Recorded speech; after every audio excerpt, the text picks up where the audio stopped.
राष्ट्र सर्वप्रथम राष्ट्र सर्वप्रथम राष्ट्र सर्वप्रथम राष्ट्र सर्वप्रथम राष्ट्र सर्वप्रथम की बात कार्यक्रम में आप सभी राष्ट्रवासियों का हार्दिक स्वागत है। प्रधानमंत्री नरेंद्र मोदी ने महाराष्ट्र के नागपुर में माधव नेत्रालय प्रीमियम सेंटर की आधारशिला रखी। वहीं सभा को संबोधित करते हुए उन्होंने चैत्र शुक्ल प्रतिपदा के महत्व पर प्रकाश डालते हुए नवरात्रि, गुड़ी पड़वा, उगादी और नवरेह की शुभकामना दी। इस दौरान उन्होंने आरएसएस के शताब्दी वर्ष का भी उल्लेख किया। इसके साथ ही उन्होंने माधव नेत्रालय को मानवता और सेवा का मंदिर बताते हुए कहा कि यह संस्थान पूज्य गुरुजी के आदर्शों पर चलते हुए लाखों लोगों की रोशनी वापस ला चुका है और नए परिसर के निर्माण से इसकी सेवाएं और व्यापक होंगी। आज मुझे यहां आने का सौभाग्य मिला है। आज चैत्र शुक्ल प्रतिपदा का ये दिन बहुत विशेष है। आज से नवरात्रि का पवित्र पर्व शुरू हो रहा है। ये हमारे प्रेरणा पुंज परम पूजनीय डॉक्टर साहब की जयंती का भी अवसर है और इसी साल राष्ट्रीय स्वयंसेवक संघ की गौरवशाली यात्रा का 100 वर्ष भी पूरे हो रहे हैं। साथियों, इसी कालखंड में हमने हमारे संविधान के 75 वर्ष का उत्सव भी मनाया है।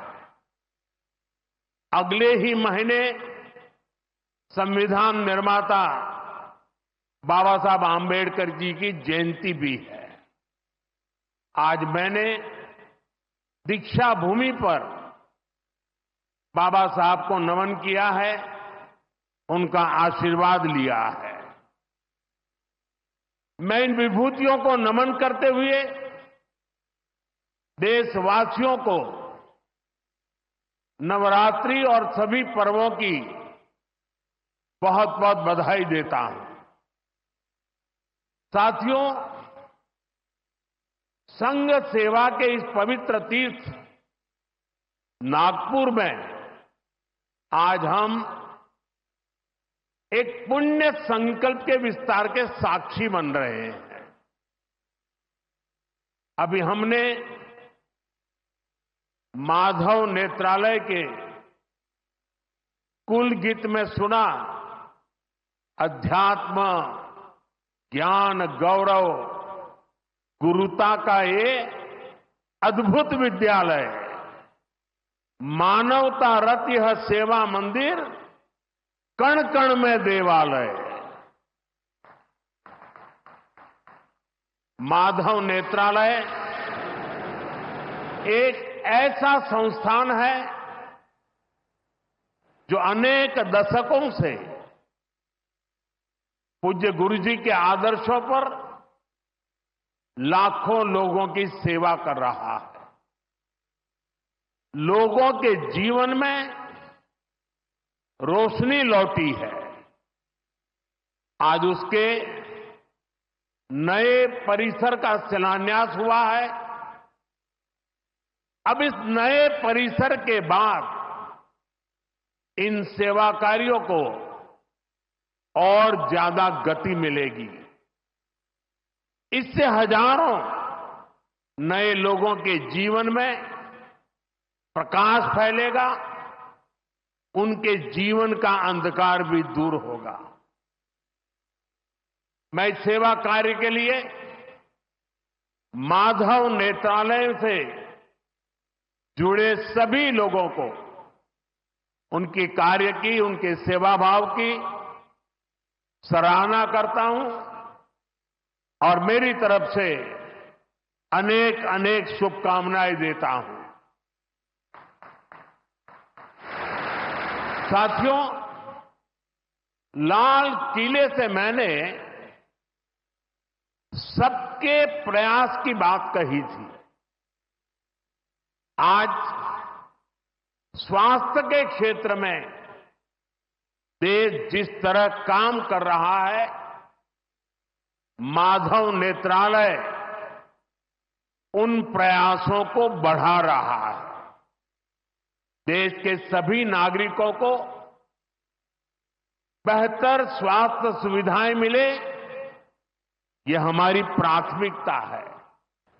साथियों, आज जब हम माधव नेत्रालय के नए परिसर का काम शुरू कर रहे हैं, तो दृष्टि की बात स्वाभाविक है। हमारे जीवन में दृष्टि ही हमें दिशा देती है। इसलिए वेदों में भी कामना की गई है, पश्चिम शरदः शतम, अर्थात हम 100 वर्ष तक देखें। दिल्ली के पीतमपुरा इलाके में हिंदू नव वर्ष के अवसर पर हिंदू वाहिनी द्वारा एक कार्यक्रम आयोजित किया गया, जिसमें दिल्ली की मुख्यमंत्री रेखा गुप्ता ने प्रतिभाग किया। उन्होंने शोभा यात्रा को हरी झंडी दिखाकर रवाना किया और सभी को नववर्ष व नवरात्रि की शुभकामना दी। साथ ही उन्होंने दिल्ली में 27 साल बाद बीजेपी सरकार बनने को राम राज्य की शुरुआत करार दिया। जय श्री राम, जय जय श्री राम, जय जय श्री राम। धूप होने के बावजूद भी हजारों की संख्या में आप लोग यहाँ हैं। हृदय की गहराई से आपको बधाई और इतना विश्वास दिलाती हूँ कि 27 साल बाद जो दिल्ली में भारतीय जनता पार्टी की सरकार बनी है, तो ये मानिए कि राम राज्य का शुभारंभ हुआ है। जय श्री राम। और अब ये राज्य जैसे ये सूरज चमक रहा है, इस प्रकार से चमके और ये रोशनी पूरी दिल्ली के हर व्यक्ति के जीवन में आकर के रोशन करे, खुशियों से भरे, समृद्धि से भरे। आज माँ के चरणों में यही मैं आराधना करती हूँ कि हे माँ, नवरात्रों का ये पहला दिन हम सबको ये ऊर्जा दे कि आने वाला समय इस पूरे वर्ष भर सभी के लिए प्रगति का साल हो, समृद्धि का साल हो, खुशहाली का साल हो।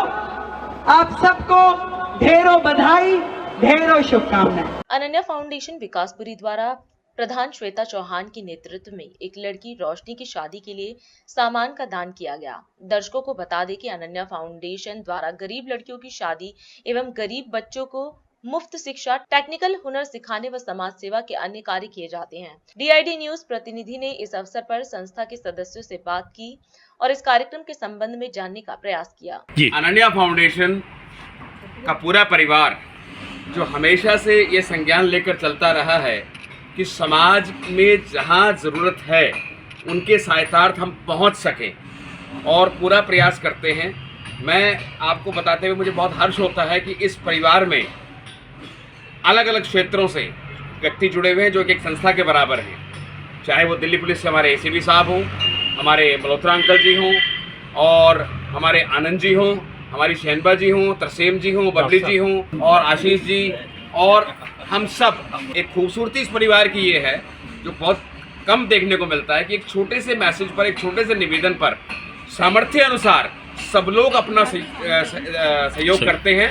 और आज उसी प्रकार से सहयोग करके आज एक बच्ची रोशनी हमारे बीच है जिसके कन्यादान के लिए पूरा परिवार उपस्थित है। प्रभु इच्छा से सब कुछ होता है, मैं ये मानती हूँ। ईश्वर चाहते हैं तो हम ये काम करते हैं, हम सिर्फ एक जरिया हैं। वहाँ से हमें आदेश आता है, बच्ची का फोन आया, मैंने ग्रुप में डाला, सारे मेंबर्स ने हमारे जितने भी हैं, रोहिणी तक से हमारे पास सेवा आई है, तो सबने मिलजुल के ये सब कार्य करा है। हाँ, पीछे से एफर्ट्स बहुत सारे रहते हैं क्योंकि हम सारा सामान लेके आते हैं, लेकिन ये है कि सारे मेंबर्स का बहुत तहे दिल से शुक्रिया, सबके सपोर्ट से ये काम हम कर पाते हैं। वैसे तो हमने आज तक 50 से भी ऊपर लोगों को राशन वितरण कर दिया है, और मेरे ख्याल से 20 कन्याओं की हम शादी भी कर चुके हैं। जैसे ये शादी मतलब कि हम शादी में सहायता करते हैं ऐसे, और 1000 से ऊपर सैनिटरी पैड डिस्ट्रीब्यूशन कर चुके हैं, क्लोथ डोनेशन कर चुके हैं, लंगर सेवा रहती है हमारी, ओल्ड एज होम है, वहाँ राशन डोनेशन रहता है। और इस हिसाब से हम, आप तो खैर काउंट तो खैर नहीं है, लेकिन यह है कि हम लगातार निरंतर सेवा में ही लगे हुए हैं। ये सब हम करते रहते हैं। हमारे पास बच्चे भी पढ़ते हैं, हाँ, हम गरीब बच्चों को यहाँ पर फ्री एजुकेशन देते हैं और हमारा आगे का प्लान ये है कि जो बच्चे हमारे पास पढ़ रही हैं हम उनके लिए एक स्किल डेवलपमेंट सेंटर खोलें, जिसमें कि हम उनको सक्षम कर सकें कि वो अपने घर के लिए खुद कमाएं। इसमें हम ब्यूटिशियन का कोर्स स्टार्ट करेंगे, सिलाई कढ़ाई का कोर्स स्टार्ट करेंगे, शॉर्ट टर्म कोर्सेज स्टार्ट करेंगे। एसीपी विजय कुमार, जो पहले अपना इसमें ये RW का प्रेसिडेंट भी रहा हूँ और अब उसके बाद ये श्वेता जो अनन्या फाउंडेशन से जुड़ा है, तो ये हमारे साथ से पहले RW उसमें प्रेसिडेंट था। इसके बाद हम सारे मेंबर जो है वो इसमें आ गए, तो इनके कामों को देखा कि भाई ओल्ड एज होम जा रहे हैं और जा रहे हैं, तो इनकी जो कन्यादान है बच्चों का जो गरीब हैं, तो वहाँ हम जाते हैं, पार्टिसिपेट करते हैं हर जगह। श्वेता का देख के, इसकी कर्मठता देख के मुझे बहुत अच्छा लगा। तो ये 3 ओल्ड एज होम प्लस हम लोग इसने फैब शिक्षा का कार्य और नारी शक्ति के लिए जैसे सैनिटरी पैड्स ऐसे करके भी बहुत कार्य करी है। और सबसे बड़ा इसको मैं कहती हूँ कि ये अपने मार्ग पे इतनी सक्सेसफुल हुए, सभी लोगों को जोड़ती है। जैसे कोई 2-3 दिन पहले भी बतलाता है ना कि शादी का प्रोग्राम है, कन्यादान का, तो मैं देखती हूँ कितनी ये जुझारू है। इस उम्र में इतना जुझारूपन देख के हमें लगता है कि हमें भी कुछ इसके साथ मिलके काम करना चाहिए। मैं doctor Ramesh Datta, past president Delhi medical association and past national finance secretary IMA। मैं यहाँ विकासपुरी में रहता हूँ और मैं M ब्लॉक विकासपुरी में जीवन ज्योति नर्सिंग होम से एक नर्सिंग होम रन कर रहा हूँ। मेरा एसोसिएशन अनन्या फाउंडेशन के साथ 2 साल पहले हुआ। मैंने इनकी एक्टिविटीज़ को देखा और श्वेता को मेहनत करते हुए देखा कि वो किस तरह दिन रात एसोसिएशन को या ऑर्गेनाइजेशन को बढ़ाने के लिए और लोगों के लिए, गरीब लोगों के लिए काम करने के लिए तत्पर रहती है। तो मैं उससे बहुत इम्प्रेस हुआ और मैंने इस एसोसिएशन को ज्वाइन किया और तब से मैं इस एसोसिएशन के साथ जुड़ा हुआ हूँ। और जब भी मेरी ज़रूरत होती है मैं इनके लिए काम करने के लिए और हेल्प करने के लिए तैयार हूँ। मैं RK अनंत KG1 RW का प्रेसिडेंट हूँ, PVR मार्केट का भी प्रेसिडेंट हूँ और भारतीय जनता पार्टी के अंदर मैं नजरगढ़ जिले का वरिष्ठ उपाध्यक्ष पूर्व में रहा हूँ। और मैं इनके साथ 2 साल पहले जुड़ा था। तो जब इन्होंने इनके कार्य वगैरह देखे और NGO का जो मैंने सिस्टम देखा, NGO बहुत हैं जो जिनके साथ हम जुड़े हुए हैं, परंतु जो कार्य क्षेत्र है गरीबों की सेवा करना और किस जगह से एक लगन लेके चलना और लोगों को जोड़ना, ये मैंने सीता जी से देखा है। और सीता जी से प्रेरणा लेके मुझे लगा कि इन्होंने इतने अच्छे कार्य करने हैं तो हमें भी इनके साथ जुड़ना चाहिए। तो इनके साथ हम जुड़े और जब भी कोई होती है, मैं कनाडा में था तभी इनका मेरे पास मैसेज आता था तो मैं उसका रिस्पॉन्ड करता था। मुझे अच्छा लगता था कि आज कन्या का जैसे यहाँ पे विवाह के लिए भी इन्होंने आज कन्यादान करवाया हमारे से, डॉक्टर साहब से और पूरी टीम से। ये बहुत ही अच्छा कार्य, नेक कार्य कर रहे हैं, इसके लिए इनका मैं धन्यवाद करना। मैं बहुत खुश हूँ इस चीज़ के लिए, इनका आभार व्यक्त करती हूँ। मेरा नाम रोशनी है, मैं संगम बिहार से आई हूँ। मैं अपने फ्रेंड के थ्रू आई हूँ, तो उन्होंने मुझे बताया दीदी के बारे में और उन्होंने बताया कि बहुत सहयोग करती है, गरीबों का मदद करती हैं। मुझे बहुत खुशी हुई जब से इनसे बात करके, मुझे बहुत अच्छा लगा और बहुत सहयोग किया। आप लोगों का बहुत बहुत आभार व्यक्त।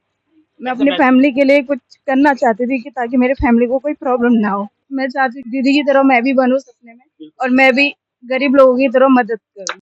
आपके वरिष्ठ नेता सौरभ भारद्वाज ने फरिश्ते योजना बंद होने पर बीजेपी सरकार की आलोचना की। एक प्रेस वार्ता में उन्होंने कहा कि 2017 में आप सरकार ने सड़क हादसों में घायल लोगों की जान बचाने के लिए यह योजना शुरू की थी, जिसमें प्राइवेट अस्पतालों में इलाज का पूरा खर्च सरकार उठाती थी। उन्होंने बताया कि इस योजना से 10,000 से ज्यादा लोगों की जान बचाई गई है, लेकिन अब बीजेपी सरकार ने इसे बंद कर दिया है। एक एक्सीडेंट हुआ ईस्ट दिल्ली में और उस एक्सीडेंट के बाद उनको एक अस्पताल ले जाया गया, वहाँ उनका इलाज नहीं हो सका, लिहाजा दूसरे अस्पताल ले जाया गया LNJP हॉस्पिटल दिल्ली सरकार के, वहाँ भी उनका इलाज नहीं हो पाया। और उसके बाद तीसरे दिल्ली सरकार की जगह केंद्र सरकार के अस्पताल में ले जाया गया और वहाँ भी उनका इलाज नहीं हुआ। और फिर चौथे अस्पताल ले जाया गया जो केंद्र सरकार का था, वहाँ भी इलाज नहीं हो पाया था और उनकी मृत्यु हो गई थी। और ये मामला दिल्ली हाईकोर्ट के अंदर बार बार उछला और इसके ऊपर कई सारे डायरेक्शंस हाईकोर्ट की तरफ से आए, क्योंकि मामला सिर्फ एक एक्सीडेंट विक्टिम का था जिसका दिल्ली के सरकारी अस्पतालों में इलाज नहीं हो पाया। आज मैं जो मामला आपसे डिस्कस करने वाला हूँ वो ऐसे हज़ारों लोगों का है जो जवान बच्चे, कई बार पूरे पूरे घर के इकलौते कमाने वाले सड़क पे दुर्घटनाग्रस्त होते हैं। कई बार तेज़ रफ्तार पे आई हुई ट्रक या गाड़ी से टकराते हैं, सड़क पर खून बहता रहता है, कोई अस्पताल नहीं ले जाता और सड़क पे मृत्यु हो जाती है। इस तरीके के लोगों के लिए दिल्ली सरकार ने 2017 में एक स्कीम लाई जिसका नाम था फरिश्ते योजना। फरिश्ते योजना का मतलब ये था कि अगर दिल्ली की सड़कों पे किसी का भी एक्सीडेंट हो, चाहे वो दिल्ली का रहने वाला हो या बाहर का हो, मगर दिल्ली की सड़क पे अगर कोई हादसा हो जाता है तो आप उसको जल्द से जल्द किसी भी प्राइवेट अस्पताल में ले जा सकते हैं। प्राइवेट अस्पताल में सारा का सारा इलाज जो है वो मुफ्त होगा, और चाहे वो इलाज 5 लाख रुपए का हो, चाहे वो 50 लाख का हो, सारा खर्चा दिल्ली सरकार ने 2017 से अब तक दिया। 2017 में जब ये स्कीम आई, मुझे याद है 2022 के अंदर सरकार ने बाकायदा बताया कि 10,000 से ज़्यादा लोगों का फ़ायदा इस स्कीम से हुआ। 10,000 से ज़्यादा लोगों की जान इस स्कीम की वजह से बची।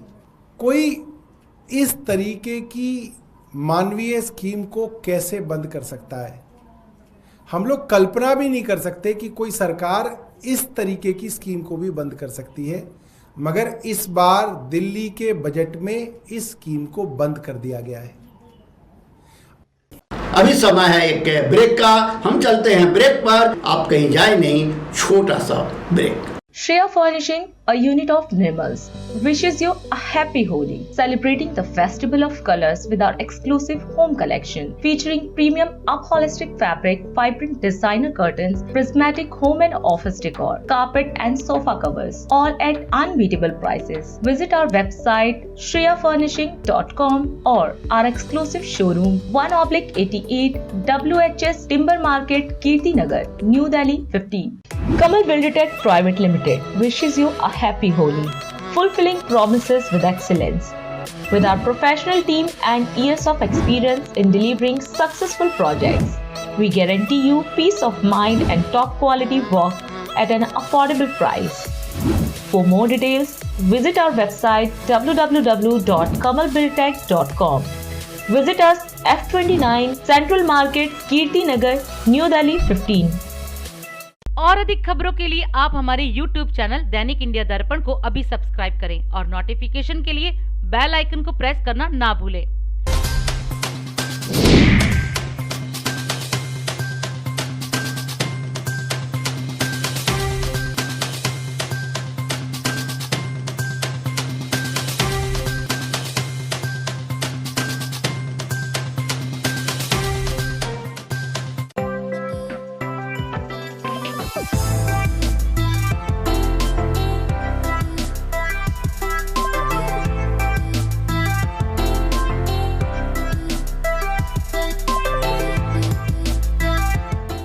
राष्ट्र सर्वप्रथम की बात कार्यक्रम में ब्रेक के बाद एक बार फिर आप सभी राष्ट्रवासियों का स्वागत है। चैत्र नवरात्र का शुभारंभ 30 मार्च यानी आज से हो चुका है और इन पावन दिनों का समापन 6 अप्रैल रविवार को होगा। हिंदू पंचांग के अनुसार हर वर्ष चैत्र मास की प्रतिपदा तिथि पर चैत्र नवरात्र के व्रत रखे जाते हैं। इन 9 दिनों के दौरान मां दुर्गा के 9 स्वरूपों की पूजा अर्चना की जाती है और भक्तगण व्रत का पालन करते हैं। भारतीय प्रबंधन संस्थान अहमदाबाद के 60वें वार्षिक दीक्षांत समारोह को संबोधित करते हुए पूर्व अध्यक्ष एस सोमनाथ ने शोध संगठनों, शिक्षा जगत और उद्योग के बीच संबंध की आवश्यकता पर बल दिया। तेलंगाना के मुख्यमंत्री ए रेवंत रेड्डी ने कहा कि कांग्रेस उन लोगों को नहीं बख्शेगी जो विभाजनकारी एजेंडों के साथ चुनाव जीतने की कोशिश कर रहे हैं। केंद्रीय कानून मंत्री अर्जुन राम मेघवाल ने कृत्रिम मेधा प्रौद्योगिकियों के कारण उत्पन्न नैतिक, नियामक और शासन संबंधी चुनौतियों से निपटने के लिए एक मजबूत कानूनी ढांचे के महत्व पर चर्चा की। राजस्थान के मुख्यमंत्री भजनलाल शर्मा ने लोकसभा अध्यक्ष ओम बिरला के साथ रोजगार उत्सव एवं युवा सम्मेलन का उद्घाटन किया और नौकरी के इच्छुक 7800 अभ्यर्थियों को नियुक्ति पत्र सौंपे। प्रधानमंत्री नरेंद्र मोदी ने नागपुर दौरे के दौरान माधव नेत्रालय प्रीमियम सेंटर की आधारशिला रखी, जो माधव नेत्रालय आई इंस्टीट्यूट एंड रिसर्च सेंटर का विस्तार है। पिछले कुछ सालों में सड़कों और अन्य सार्वजनिक स्थानों पर नमाज अदा करने का एक बड़ा राजनीतिक मुद्दा बनकर उभरा है।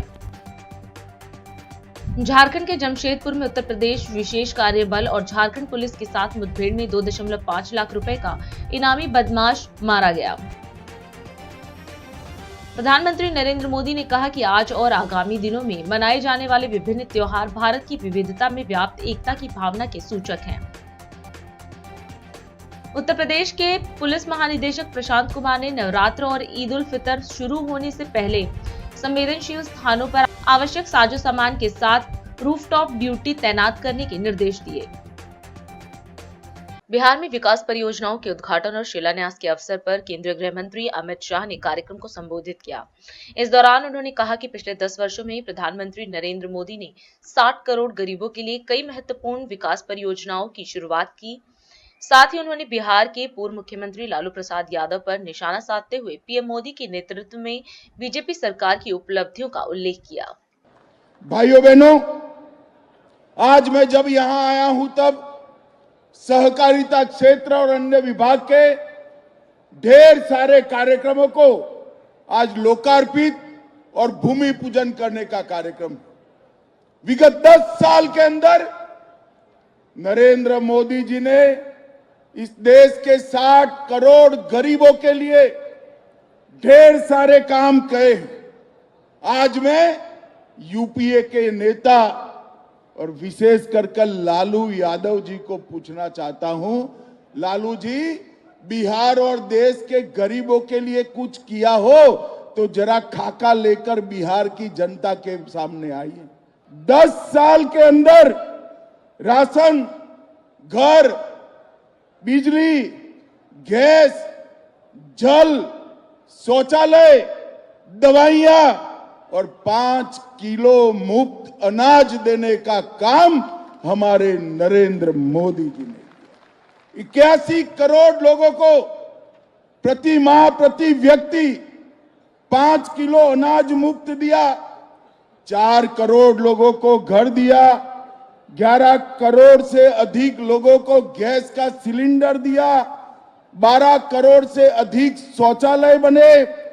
5 किलो अनाज के साथ साथ 5 लाख तक का इलाज भी नरेंद्र मोदी जी ने मुफ्त में करने का काम किया। मित्रों, गरीबों के लिए अगर किसी ने किया तो हमारे देश के प्रधानमंत्री नरेंद्र मोदी जी ने किया। और नरेंद्र मोदी जी ने ग्रामीण अर्थव्यवस्था, किसान, महिलाएं, डेयरी, मत्स्य पालन और कृषि गतिविधियों को गति देने के लिए सहकारिता मंत्रालय, आजादी के 75 साल के बाद सहकारिता मंत्रालय बनाने का काम नरेंद्र मोदी जी ने किया। सहकारिता क्षेत्र का सबसे बड़ा फायदा अगर किसी को होगा तो मेरे बिहार को होने वाला है। बिहार को मैं आज इस कार्यक्रम के माध्यम से नीतीश जी और बिहार की जनता को कहने आया हूं, इस चुनाव में फिर से एनडीए का सरकार बना दीजिए। हम ढेर सारी चीनी मिलों को पुनर्जीवित करने का काम भारतीय जनता पार्टी की सरकार करेगी। भाइयों बहनों, हमने पैक्स को मजबूत करने के लिए ढेर सारे काम किए। मखाना केंद्र बनाया है। इसके साथ साथ मक्का संशोधन केंद्र को 1000 करोड़ की लागत से पुनर्जीवित कर मक्के की खेती करने वाले किसानों के लिए ढेर सारी योजना हम लाने वाले हैं। और किसानों का एक एक दाना मक्का आज भारत सरकार एमएसपी पर खरीद रही है। दलहन का एक एक दाना आज एमएसपी पर खरीदा जा रहा है और गेहूं और चावल भी एमएसपी पर खरीदने का काम हो गया है। बिहार आज देश में लीची, मशरूम और मखाना में नंबर 1 पर है, मक्के में दूसरे नंबर पर है, मसूर दाल और शहद में तीसरे नंबर पर है, मूंग और गन्ने में 5वें नंबर है और गेहूं और चावल में 6ठे नंबर। ये जितनी भी संभावनाएं पड़ी है बिहार में कृषि विकास और सहकारिता के विकास की, उसका 100% दोहन हम करेंगे और बंद पड़ी 30 मिलों को हम चीनी मिलों को चालू करने के लिए पूरी ऊर्जा लगा देंगे। कि जदयू और भाजपा मिलकर, हमारे साथी दल मिलकर हम बिहार को तेज गति से विकास के रास्ते पर आगे ले जाएंगे और मुझे भरोसा है कि बिहार की जनता पूरे देश को राजनीतिक रास्ता दिखाती है। यहीं से बिहार का रास्ता प्रशस्त होगा और आने वाले दिनों में फिर से एक बार 2025 में प्रचंड बहुमत के साथ यहाँ पर एनडीए का सरकार बनेगा। दिल्ली सिख गुरुद्वारा प्रबंधक कमेटी ने अल्पसंख्यक मामलों के मंत्रालय के साथ मिलकर युवाओं को कौशल और शिक्षा के माध्यम से सशक्त बनाने के उद्देश्य से एक बड़ी परियोजना शुरू की है।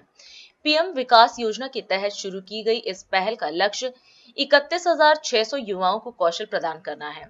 इस परियोजना का आधिकारिक उद्घाटन शनिवार 29 मार्च 2025 दिल्ली के पंडित पंत मार्ग स्थित गुरुद्वारा रकाबगंज साहिब में किया गया।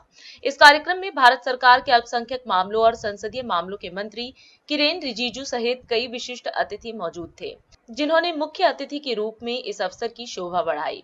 दिल्ली सरकार के खाद्य और आपूर्ति, वन और पर्यावरण तथा उद्योग मंत्री मजिंदर सिंह सिरसा भी इस अवसर पर उपस्थित रहे। इस कार्यक्रम में समुदाय के नेताओं और डीएसजीएमसी के सदस्यों की सक्रिय भागीदारी देखी गई, जिसमें हरमीत सिंह कालका, जगदीप सिंह कहलो, हरविंदर सिंह केपी, आत्मा सिंह लुबाना और जसमीन सिंह नोनी शामिल रहे।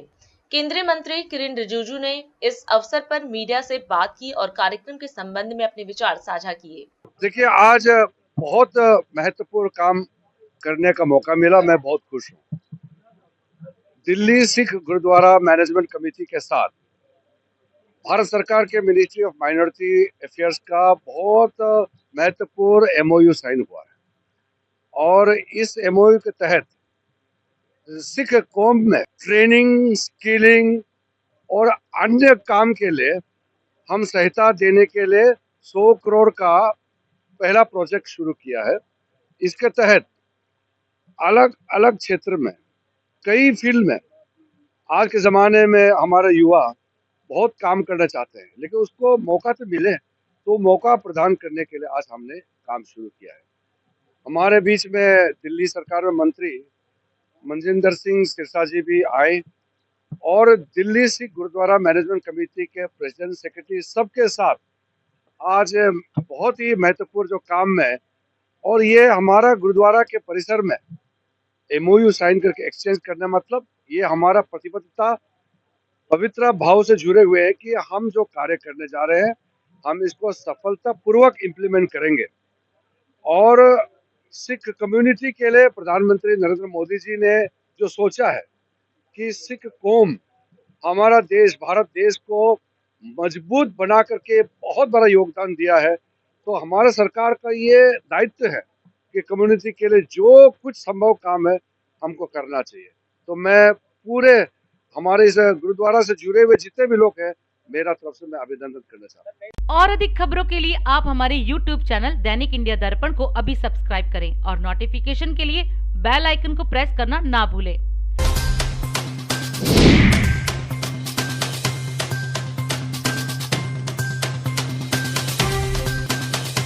आज हम इस कार्यक्रम में आपसे विदा लेते हैं। आप अन्य खबरों के लिए बने रहे। राष्ट्र सर्वप्रथम, वंदे मातरम, जाग उठा है भारत। राष्ट्र सर्वप्रथम